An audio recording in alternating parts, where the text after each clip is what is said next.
आपके बराबर में बेटा बोलोगी। मैं समझ रहा था, ये कहते हैं कि आप बता रहे हैं। सक्सेनाइल को सब्सिडी जीडीपी जीडीपी में कन्वर्ट होगा। जीडीपी अपना फॉस्फेट एडीपी को देगा, वो एडीपी में। दैट्स इट, जबरदस्त। This is the substrate level phosphorylation step, entry test में ये आया हुआ है। ग्लाइकोलिसिस का दूसरा नाम सबस्ट्रेट लेवल फॉस्फोराइलेशन है, लेकिन ये एक ही स्टेप आपके पास से प्रेप साइक्लिंग होता है, इसलिए सबस्ट्रेट लेवल फॉस्फोराइलेशन स्टेप पर पूछा जाता है। चलिए टॉपिक की तरफ आ जाते हैं। ठीक है, सेलुलर रेस्पिरेशन की बात करूंगा। बिस्मिल्लाह।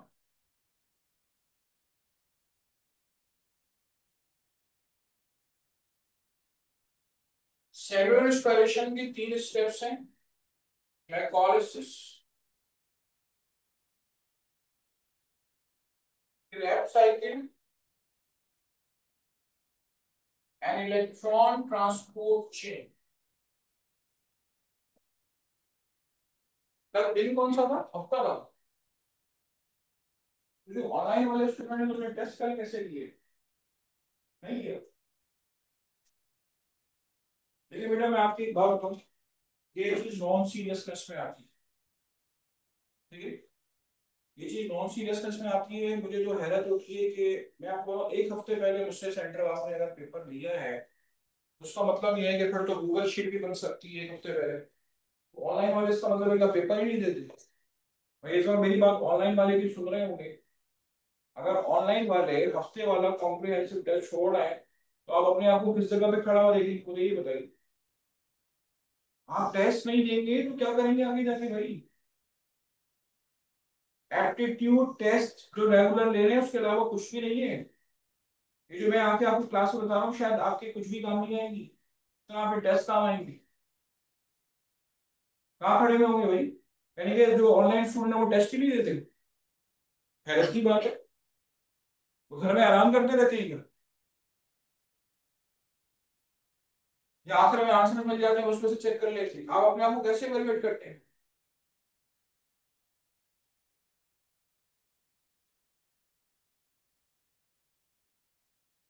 ये सेल है आपके पास, ठीक है, ये सेल है आपके पास। आपने अगर खाना खाया, रोटी खाई, तो ये ग्लूकोज आपके साइटोप्लाज्म में मौजूद है। ये ग्लूकोज जो है ये पायरुवेट में कन्वर्ट होगा। फिर पायरुवेट कहाँ जाएगा, पायरुवेट जाएगा माइटोकॉन्ड्रिया के अंदर। जब ये पायरुवेट माइटोकॉन्ड्रिया के अंदर जाएगा तो वहां जाके क्या करेगा, उसके मैट्रिक्स में क्रेब्स साइकिल करेगा। ठीक है, क्रेब्स साइकिल करेगा, और क्रेब्स साइकिल करने के बाद फिर जो इनर माइटोकॉन्ड्रियल मेम्ब्रेन होगी, ठीक है, फिर जो इनर माइटोकॉन्ड्रियल मेम्ब्रेन होगी वहां पे क्या करेगा, वहां पे जाके इलेक्ट्रॉन ट्रांसपोर्ट चेन करेगा। इलेक्ट्रॉन ट्रांसपोर्ट चेन क्यों होती है, ताकि ग्लाइकोलाइसिस और क्रेब्स साइकिल के अंदर जो एनएडीएच बन जाते हैं उनको कैश किया जा सके और उनको एटीपी में कन्वर्ट किया जा सके, इसलिए इलेक्ट्रॉन ट्रांसपोर्ट चेन वहां पे। ठीक है, तो बारी बारी सबसे पहले ग्लाइकोलाइसिस के बारे में बात करेंगे।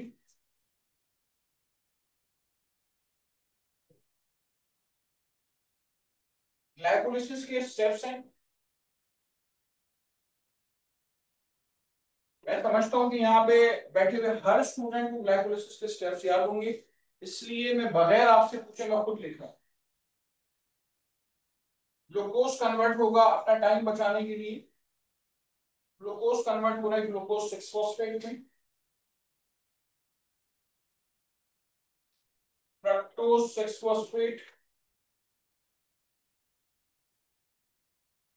Fructose 1,6 bisphosphate.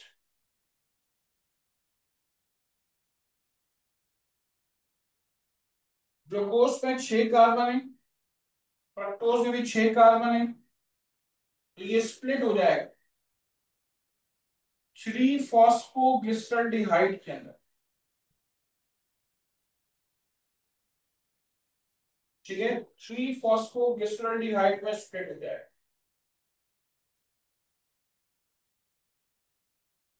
3 फॉस्फोग्लिसरॉल्डिहाइड कन्वर्ट होगा 1,3 बिस फॉस्फोग्लिसरेट।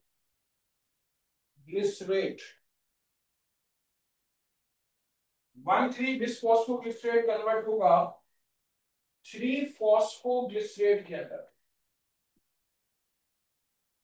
3 फॉस्फोग्लिसरेट कन्वर्ट होगा 2 फॉस्फोग्लिसरेट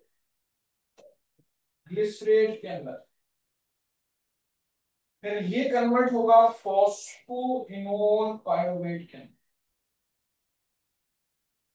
और फिर ये कन्वर्ट होगा आपके पास पायरुवेट।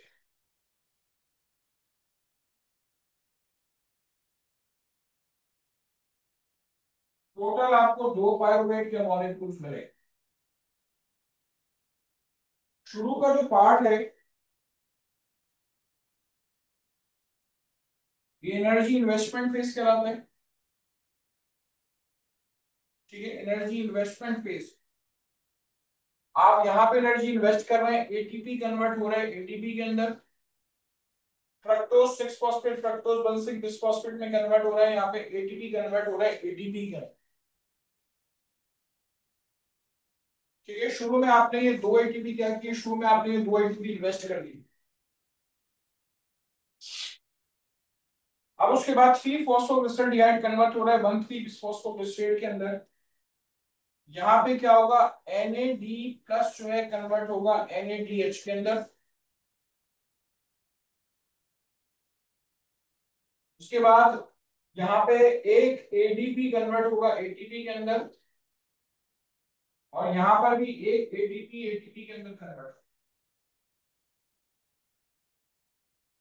जो काम मैंने यहाँ पे किया है वो यहाँ पर भी करूंगा, NAD प्लस कन्वर्ट हो रहा है NADH के अंदर, यहाँ पे ADP कन्वर्ट हो रहा है ATP के अंदर, और यहाँ पे ATP कन्वर्ट हो रहा है ATP के अंदर,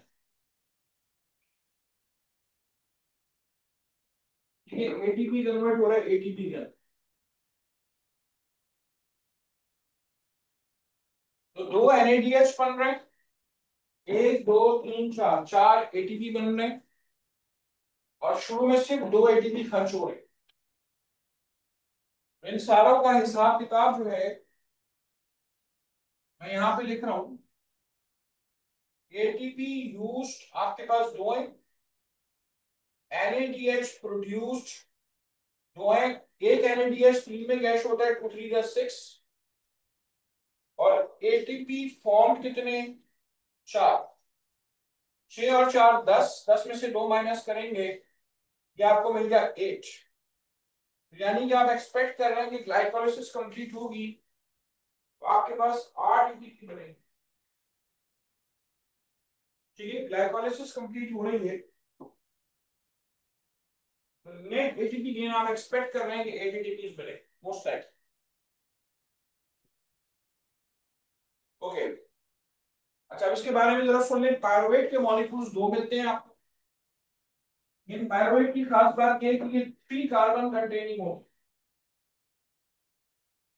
ठीक है, ये 3 कार्बन कंटेनिंग होते हैं, यानी कि 3 3 ग्लूकोज जो है वो 3 3 कार्बन वाले कंपाउंड में ब्रेक हो, ठीक है। This is known as glycolysis, और ग्लाइकोलाइसिस का दूसरा नाम है substrate level, substrate level phosphorylation, ठीक है। ग्लाइकोलाइसिस का दूसरा नाम है सबस्ट्रेट लेवल फॉस्फोराइलेशन,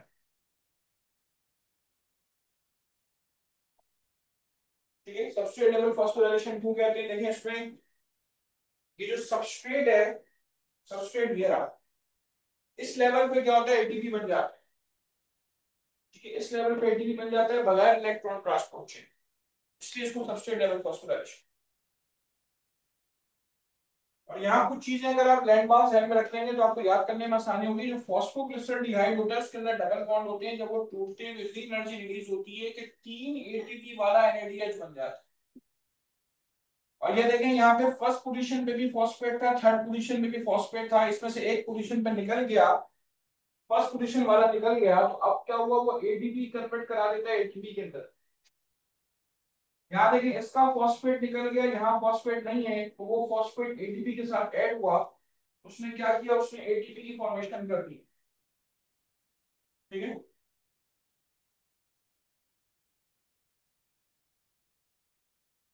चलेंगे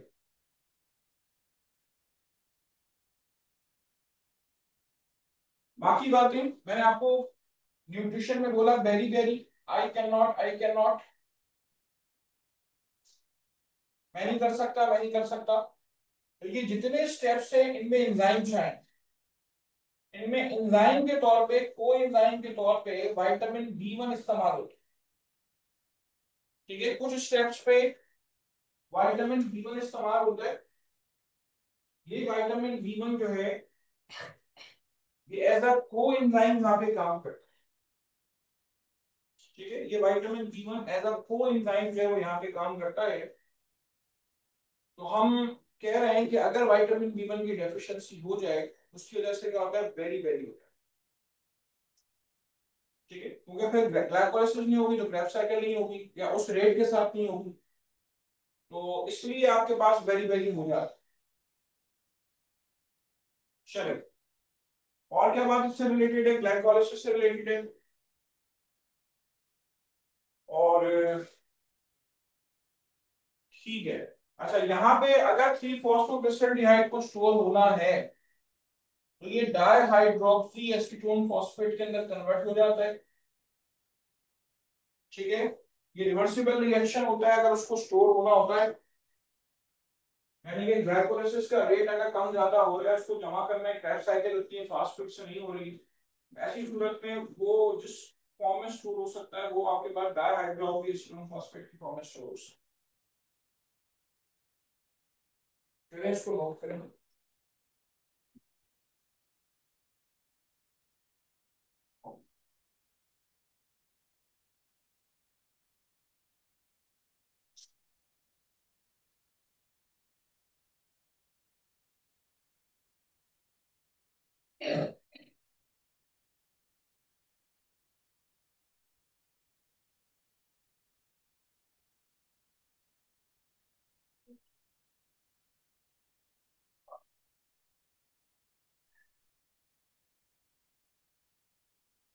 इस कमरे से निकलने से पहले आज जो है ना, ये पूरा टॉपिक मुझे याद किया हुआ चाहिए। मुझे गर्ज नहीं है, आप तस्वीरें खींच रहे हैं, मुझे गर्ज नहीं है, आप लिख रहे हैं। इस कमरे से निकलने से पहले मुझे ये टॉपिक आज का आज याद किया हुआ चाहिए, सारे सुनने का हमको।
ये आपके पास एनर्जी यील्डिंग पे तो आपकी वाले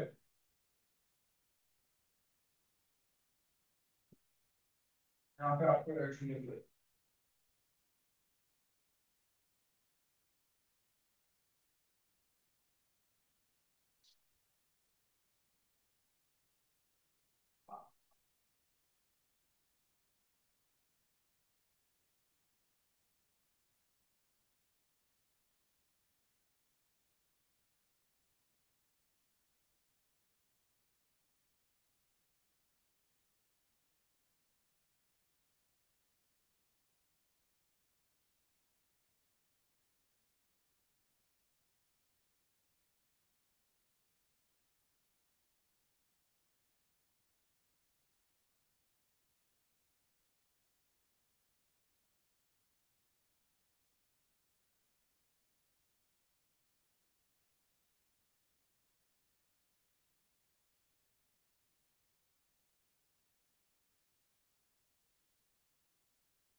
ठीक है, कॉपी कर चुके हैं, वेबसाइट की तरफ बढ़ सकता हूँ। ये आंसर है।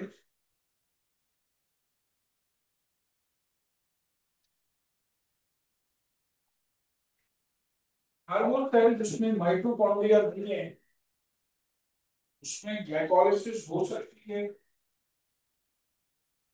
और उसमें grief cycle electron transport chain नहीं हो, उसमें माइटोकॉन्ड्रिया नहीं, रेड ब्लड सेल में माइटोकॉन्ड्रिया नहीं है, उसमें grief cycle electron transport chain आपको नहीं मिलेगी।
क्या मैं मिटा सकता हूँ? अगर अपनी कॉपी किया तो आप उसको तस्वीर ले लो।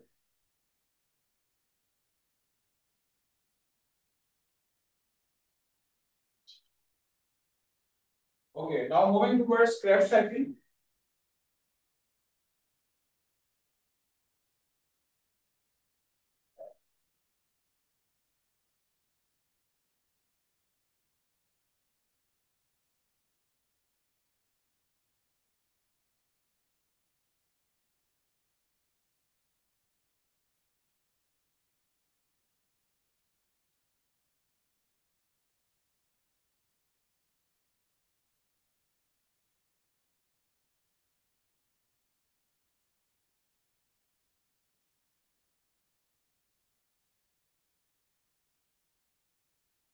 ठीक है, क्रेब्स साइकिल के बारे में बात कर रहा हूँ तो जो आपकी जरूरत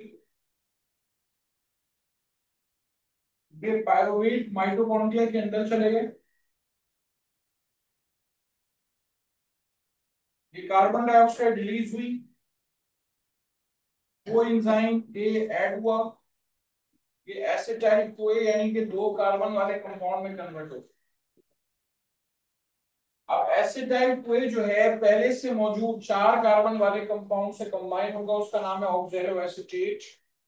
इसके अंदर टोटल चार कार्बन एटम्स होते हैं, दो और चार छह, छह कार्बन वाला कंपाउंड बनेगा, उसका नाम है सिट्रेट। यहां से क्रेब्स साइकिल शुरू है। बनने वाला पहला कंपाउंड क्रेब्स साइकिल में एसिटाइल कोए नहीं है, सिट्रेट। सिट्रेट कन्वर्ट होगा आइसोसिट्रेट के अंदर, आइसोसिट्रेट कन्वर्ट होगा अल्फा कीटो ग्लूट्रेट के अंदर, अल्फा कीटो ग्लूट्रेट कन्वर्ट होगा सक्सेनाइल को ए के अंदर, सक्सेनाइल को ए सक्सेनेट में कन्वर्ट होगा, सक्सेनेट फ्यूमरेट में कन्वर्ट होगा, फ्यूमरेट मैलेट में कन्वर्ट होगा, और मैलेट दोबारा से ऑक्सैलो एसीटेट में कन्वर्ट हो जाएगा। जब आइसोसिट्रेट अल्फा कीटो ग्लूटेट में कन्वर्ट हो रहा था तो यहाँ पे कार्बन डाइऑक्साइड रिलीज हुई थी। अल्फा कीटो ग्लूटेट जब सक्सेनाइल को में कन्वर्ट हो रहा था, यहाँ कार्बन डाइऑक्साइड रिलीज हुई थी। टोटल चार जगह पे आपको एनएडीएच की फॉर्मेशन मिलेगी। जब पायरुवेट एसिटाइल को में कन्वर्ट होगा तो यहाँ पे आपके पास एनएडी प्लस एनएडीएच के अंदर कन्वर्ट होगा। जब आइसोसिट्रेट अल्फा कीटो ग्लूटेट में कन्वर्ट होगा तो यहाँ पे एनएडी प्लस एनएडीएच में कन्वर्ट होगा। अल्फा कीटो ग्लूटेट जब सक्सेनाइल को में कन्वर्ट होगा तो यहाँ पे एनएडी प्लस एनएडीएच के अंदर कन्वर्ट होगा। इसके अलावा आपके पास जब सक्सेनेट फ्यूमेरेट के अंदर कन्वर्ट होता है तो यहाँ पे एफएडी प्लस जो है वो एफएडीएच2 में कन्वर्ट होता है। और जब मैलेट ऑक्सैलो एसीटेट में कन्वर्ट होता है तो यहाँ पे आपके पास एनएडी प्लस एनएडीएच के अंदर कन्वर्ट होता है। मैंने अभी पीछे सवाल आपसे किया था सबस्ट्रेट लेवल फॉस्फोराइलेशन स्टेप कौन सा है। जब सक्सेनाइल को सक्सेनेट में कन्वर्ट होता है तो जीटीपी कन्वर्ट होता है जीटीपी के अंदर, और यहाँ पे जीटीपी अपना फॉस्फेट एडीपी को देता है तो वो कन्वर्ट होता है एटीपी के अंदर।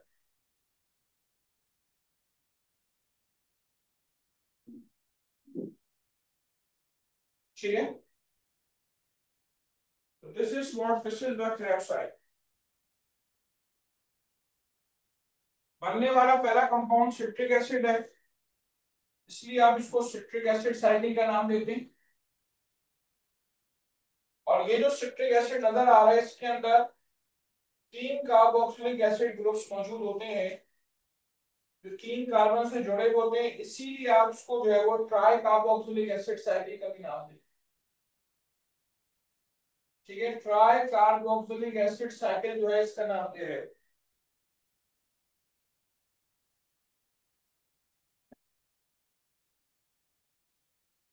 जहां भी कोएंजाइम ए जो है वो ऐड हो रहा है तो अगले स्टेप में कोएंजाइम ए निकल के बाहर आ जाए।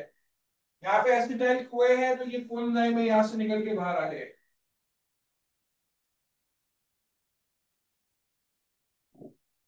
इसमें सिट्रेट में 6 कार्बन है, आइसोसिट्रेट में 6 कार्बन है, अल्फा कीटो ग्लूटेट में 5 कार्बन है, कार्बन डाइऑक्साइड रिलीज हो गई है। फिर उसके बाद एक कार्बन डाइऑक्साइड यहाँ पे रिलीज हुई है तो उसमें 4 कार्बन है, अब यहाँ से फर्दर 4 कार्बन आपके पास कंटिन्यू रहेंगे, 4 कार्बन यहाँ पे कंटिन्यू रहेंगे, यानी कि ऑक्सीडाइजेशन रेट तक पहुंचते हुए 4 कार्बन आपके पास कॉन्टिन्यूअस है। इसकी एनर्जी का हिसाब किताब क्या है? एनर्जी का हिसाब किताब ये है, एक पायरुवेट की एनर्जी का हिसाब किताब बता रहा हूं। NaDH आपके पास बने 4, ATP फॉर्म हुए एक, FADH2 फॉर्म हुए हैं एक, 4 3 12, ये 1, और FADH2 multiply by 2 is equal to 2 12 प्लस 13 14 15। टोटल आप एक्सपेक्ट कर रहे हैं कि एक पायरुवेट से आपको 15 एटीपीज मिलेंगे। आप एक्सपेक्ट कर रहे हैं कि एक पायरुवेट से 15 एटीपी मिलेंगे, दो पायरुवेट आपको 15 और 15 टोटल 30 एटीपीज देंगे। ठीक है, ये आप एक्सपेक्ट कर चले। इसके बाद आपसे बात करूंगा कि ये कैश कैसे होंगे, इलेक्ट्रॉन ट्रांसपोर्ट चेन के जरिए कैश होंगे। अच्छा, हो सकता है कि आपसे बेटा कोई भी बात ही ना पूछें, पहले एंट्री टेस्ट के अंदर उन्होंने ये पूछ लिया कि ये जो कोएंजाइम ए है ये कौन से विटामिन से बनता है, ABCD। Correct answer is B से बनता है। इसमें ए आ रहा है ना, जिनको नहीं पता था उसने कहा भाई ए से ही बन रहा होगा, ए से नहीं बनता, ये विटामिन बी से बनता है। और मेरी बात सुने जरा, जब FADH2 की बात करें, FADH2 में फ्लेविन आ रहा है, फ्लाविन एडेनिन डाइन्यूक्लियोटाइड, वो राइबोफ्लेविन है, राइबोफ्लेविन विटामिन B2 होता है। NADH में निकोटिनामाइड आ रहा है, निकोटिनामाइड विटामिन B7 होता है, लेकिन अलग अलग किताब में अलग अलग नाम दिए हैं, इसलिए इसको हम सिर्फ नाम से पढ़ते हैं, निकोटिनामाइड या न्यास से पढ़ते हैं, विटामिन बी की ग्रोथ के अंदर आता है। ठीक है, ये सारे विटामिन बी ड्राइव ग्रोथ, चाहे NADH है, चाहे FADH2 है, चाहे कोएंजाइम ए है, सारे के सारे आपके पास विटामिन बी से बनते हैं। ठीक है, तो ये भी आपके एंट्री टेस्ट में सवाल आ चुका है जो मैंने अभी आपसे सवाल किया, इसको नोट करें।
इसीलिए जहर का जो असर होता है ना, वो मुख्तलिफ लेवल्स पे होता है कि इंसान को मारता है। कुछ जहर ऐसे हैं जो किसी न किसी लेवल पर रिस्पायरेशन को सेल पे जाके ब्लॉक करते हैं। For example cyanide. साइनाइड जो है वो इलेक्ट्रॉन ट्रांसपोर्ट चेन पे जाके काम करके उसको ब्लॉक कर देता है। जब तक आपको इन बेसिक चीजों की नॉलेज नहीं होगी ना, तब तक आप इंशाल्लाह आगे जाके मेडिसिन पढ़ नहीं सकते। आज वहाँ पे पूरी फोरेंसिक मेडिसिन का पोर्शन मौजूद है, इसमें जहर मुख्तलिफ है, उनका मोड ऑफ एक्शन बताते हैं कि वो ये जहर कैसे कम हो। साइनाइड का मोड ऑफ एक्शन बहुत ही रहता है। चूहे मार दवाई किसी और तरीके से काम करती है, किसी ने चूहे मार दवाई खा ली खुदकुशी करने के लिए, तो हर एक का तरीकेकार अलग अलग है। किसी ने 30-40 पैराडोल खा ली खुदकुशी के लिए।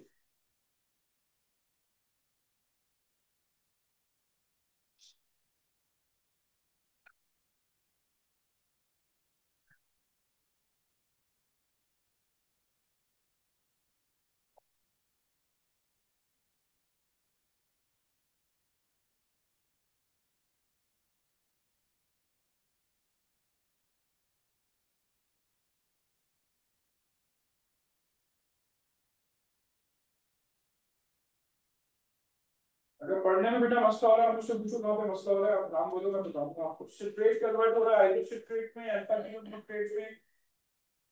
अल्फा न्यूक्लियोटाइड सक्सिनाइड फॉर्म में, सक्सिनेट में, फ्यूमेरेट में, मैलेट में और ऑक्टेनोसिट्रेट। कोई स्पेलिंग पढ़ने में प्रॉब्लम हो रही है तो भी पूछ।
तो एक बात तो बताएं कि अगर उन्होंने आउट ऑफ वे जाके फोटोसिंथेसिस दे दिया तो क्या करें?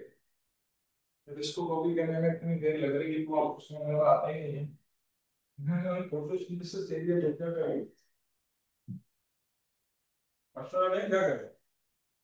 आपको पढ़ाएंगे। अगर दे दिया उन्होंने, वैसे तो माइनस कर दिया, बुराई क्या कहती है आप? एक बार दे दिया तो क्या करेंगे?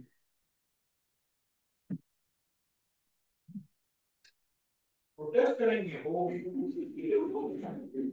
प्रोटेस्ट प्रेस क्लब्स पे गए, प्रोटेस्ट किया, पुलिस वाले आ गए। आप खाना कौन सा लगता है? खाना लगता है गवर्नर हाउस के वाला अटॉर्नी बताऊं का खाना। ले गए, बिठा के अंदर ले गए, ठीक है? तो आगे का तक सोचे।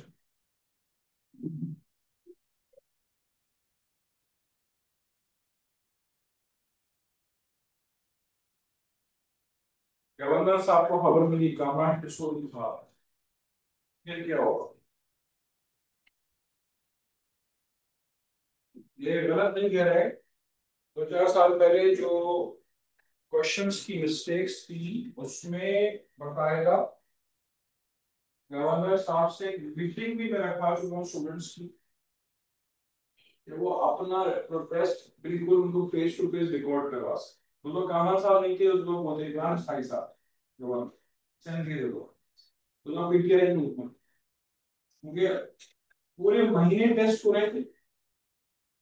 जो बच्चा अपनी डेट दे के और मुझे आज ऑनलाइन टेस्ट देना है तो वो अपनी डेट उसने दे दी और उसका उस दिन टेस्ट। अब वो जो कंप्यूटर स्क्रीन पे पेपर देख रहा था तो ऑटो सिलेबस की भी थी उसमें, क्योंकि आप सोचिए अगर आपका इतना लिमिटेड सिलेबस दिया हुआ है इन्होंने पूरे महीने 30 दिन बच्चे 30 टेस्ट पेपर देखेंगे, तो आप मुझे बताएं कि वो उसको आउट ऑफ सिलेबस चीजें नहीं देंगे तो क्या करेंगे? आउट ऑफ सिलेबस चीजें आ गई। जिन्होंने कोरोना था तो उन्होंने ऑनलाइन टेस्ट किया, फिर उसके बाद ये खत्म। पीटीआई हुकूमत की उन दोनों के इमरान इस्माइल साहब जो गवर्नर थे, तो अब फेस टू फेस बैठ के भी उनको ये चीज एडमिट नहीं करा सकते।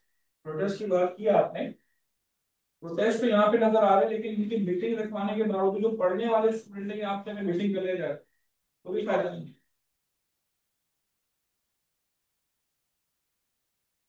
मैं आपको सजेस्ट ये करूंगा कि आप फोटो, हम पहले बाकी टॉपिक्स कवर कर लें, आप फोटो सिंथेसिस पढ़ के जरूर जाइए, ठीक है?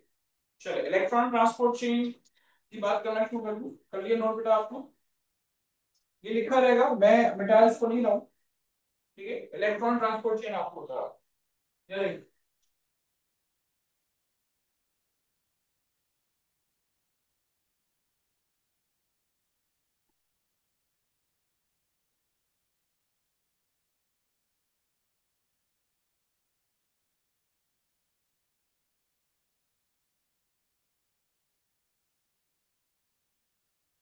ये इलेक्ट्रॉन कैरियर्स में बना रहा हूं आपके सामने, इनके नाम अपने जहन में आप रिकॉल कर लें। ये इनर माइटोकॉन्ड्रियल मेम्ब्रेन है, क्या आउटर माइटोकॉन्ड्रियल मेम्ब्रेन है?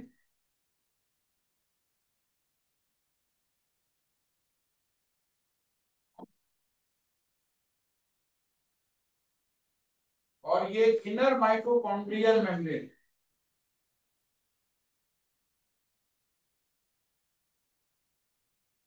ठीक है? Inner and outer mitochondrial membrane. अब इसमें इलेक्ट्रॉन कैरियर्स के नाम है, देखिए ये वाला जो कैरियर है इसका नाम है एफएमएन, ये वाला कैरियर है इसका नाम है एफईडी, जिसका नाम है को एंजाइम क्यू या यूबी क्विनन।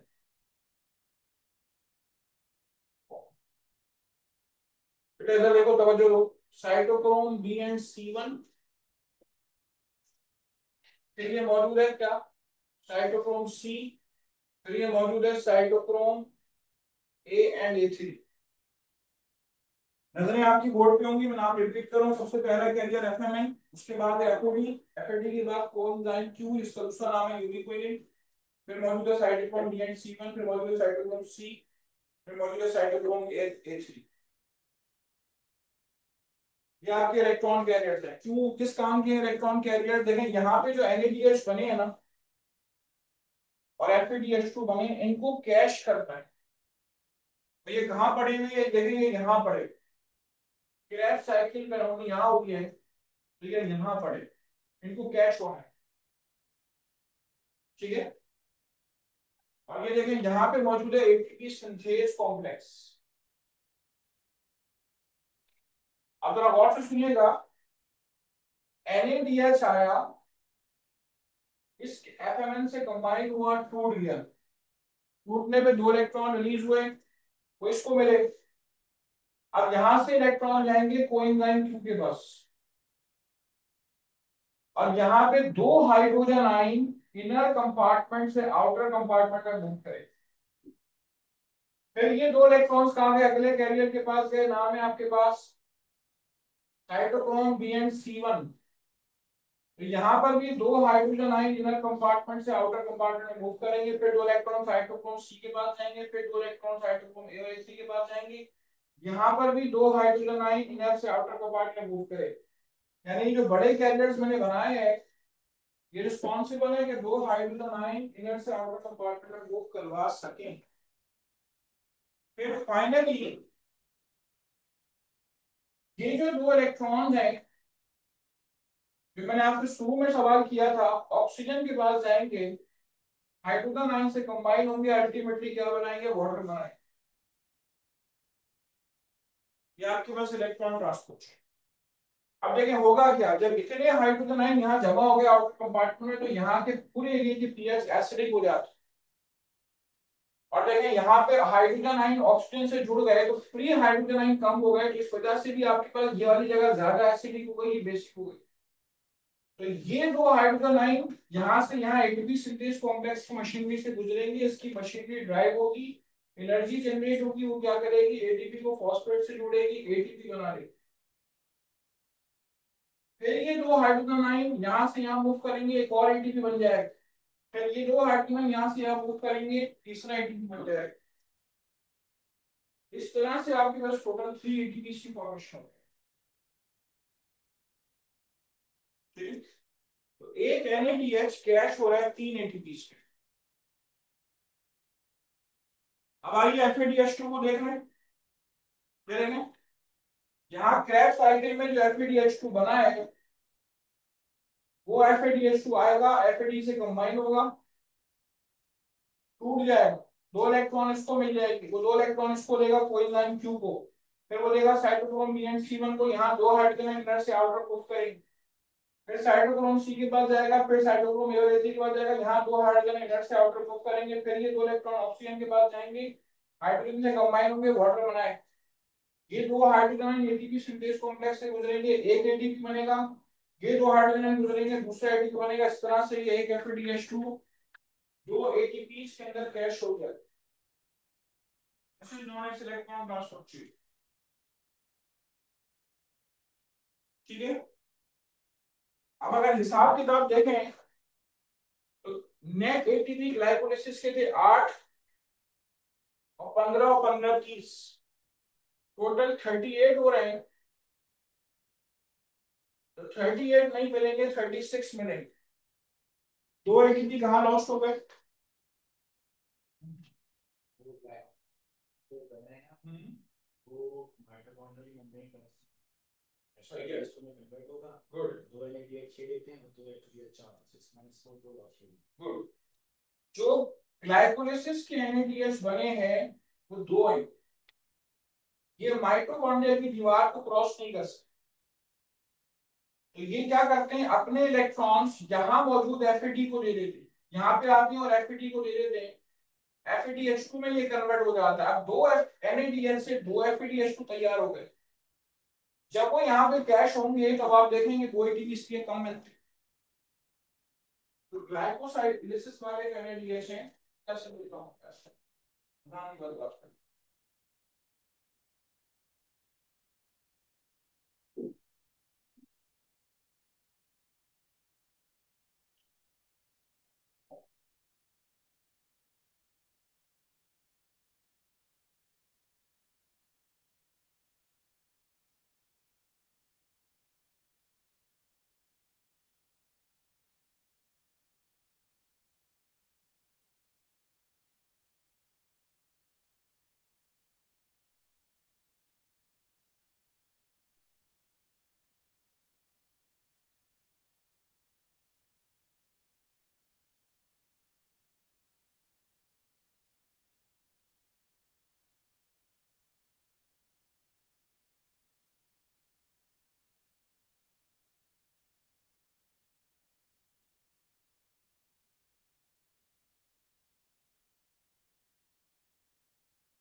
आपसे कोई भी नहीं पूछ रहा दो एटीपी कम क्यों मिल रहे हैं, आपको बस सिर्फ 36 की फिगर ध्यान में रखनी है कि वैसे ही अपनी वजाहत के लिए मैंने आपको बता दिया कि जो ग्लाइकोलाइसिस वाले एनएडीएच होते हैं वो साइटोप्लाज्म में पड़े होते हैं, जब वो मेम्ब्रेन माइटोकॉन्ड्रिया की दीवार को क्रॉस करके इलेक्ट्रॉन ट्रांसपोर्ट चेन तक पहुंचते हैं, इसीलिए आपको दो एटीपी कम मिलते हैं।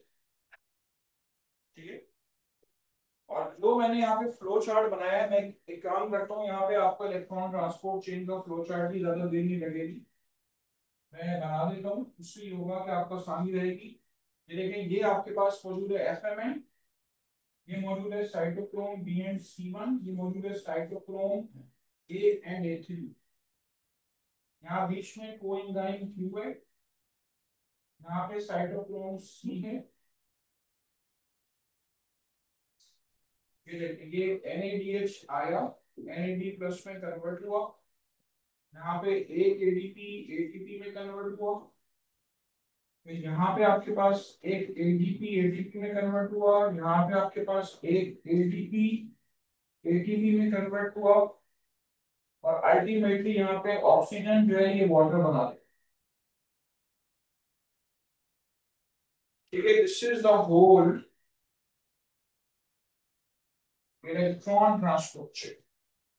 और अगर FeDH2 आएगा तो यहाँ पे आपके पास मौजूद है FAD, FADH2 आएगा, FAD में कन्वर्ट होगा, और फिर दो इलेक्ट्रॉन कोएंजाइम को देगा, इसीलिए उसके रास्ते में आपको सिर्फ दो एटीपी।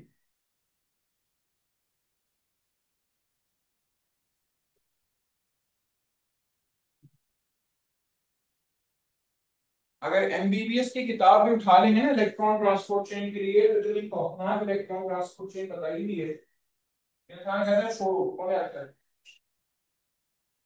और बहुत कुछ किताबों में बहुत ही तरीके से बताई गई है इलेक्ट्रॉन ट्रांसपोर्ट चेन, उनकी अपनी रिसर्च बहुत अच्छी है। तो ये जो टॉपिक जितना आसान है उतना ही टिपिकल करके किताबों ने बनाया हुआ है, बहुत ही इजी टॉपिक।